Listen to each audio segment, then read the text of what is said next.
Sir first of all ఈ setup చూస్తుంటే మీకు ఏమైనా గుర్తొస్తుంది సార్? ఈ లైబ్రరీ, పుస్తకాలు ఇలాంటి నాకు లైబ్రరీ అంటే చాలా హ్మ్. నచ్చిందండి. నా దగ్గర ఒక మంచి లైబ్రరీ ఉంది. ఓహ్! సూపర్. 5000 బుక్స్ కలెక్షన్స్ పెట్టుకున్నాను. 5000 యాహ్! సూపర్. పెట్టుకున్నాను. నాకు బుక్స్ చాలా చదవడం చాలా హ్యాపీగా ఉంటుంది. నా ఫ్రీ టైంలో అన్నీ రీడింగ్ బుక్స్. అందుకే బుక్స్ని చూస్తే అంత హ్యాపీ అయిపోయింది. ఈ బ్యాక్డ్రాప్ అలా ఉంది.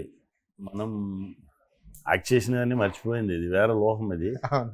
కాంతా లోకం వేరే. అది చాలా బాగా వచ్చింది. సెట్‌కి వెళ్తున్నప్పుడు కూడా బుక్స్ పట్టుకెళ్తారండి? హ్మ్? సెట్‌కి వెళ్తున్నప్పుడు కూడా ఎప్పుడు నేను నా దగ్గర ఒక బుక్ ఉందండి. హ్మ్. చెన్నై ఎయిర్పోర్ట్లో హికిన్ బాదమ్స్ లోపల వచ్చినా ఉన్నాయి. ఇప్పుడు 4 days ట్రావెల్ అలా అంతే. ఓ 500 పేజ్ అలా ఓ బుక్ తీస్తా.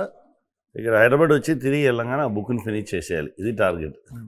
అలా చాలా బుక్స్ చదువుకున్నాను. ఎప్పుడైనా నా దగ్గర ఓ బుక్ ఉండు, ఓ 4-5 పేపర్స్, ఓ పెన్ ఉండు, ఏదో ఒకటి రాసుకుని ఏదో ఒకటి చేసి. రీసెంట్‌గా చదివిన బుక్ ఏంటండి? ఇప్పుడు రీసెంట్గా బాలకుమారన్ బుక్ ఒకటి చదువుకున్నాను. ఎక్స్ట్రాడినరీ బుక్ అది. అది రహస్య స్నేహిది అలానే ఒక బుక్, లవ్ స్టోరీ. ఎక్స్ట్రాడినరీగా ఉంటుంది. త్రివిక్రమ్ గారితో అందుకే ఇంత పెద్ద బాండింగ్ ఉంది మీకు. ఆయన పుస్తకాలంటే చాలా ఇష్టపడతారు. అది అన్నగారితో బాండింగ్ వచ్చింది. అది దైవాధీనం అలాదని చెప్పాలి. ఎందుకంటే నా అన్నను ఫస్ట్ టైం చూడగానే ఓ 10 సంవత్సరాలు 20 సంవత్సరాలు మనం పழగినట్టు, ఉండినట్టు, పక్కన ఉన్నట్టు, మాట్లాడినట్టు చాలా విషయాలు మనం మాట్లాడాము. అప్పుడు స్టార్ట్ అయినది అది.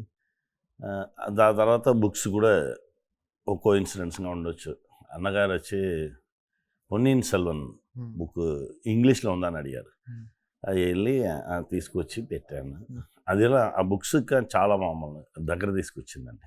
ఆయన ఏమైనా బుక్స్ సజెస్ట్ చేస్తారండి మీకు? లేదు.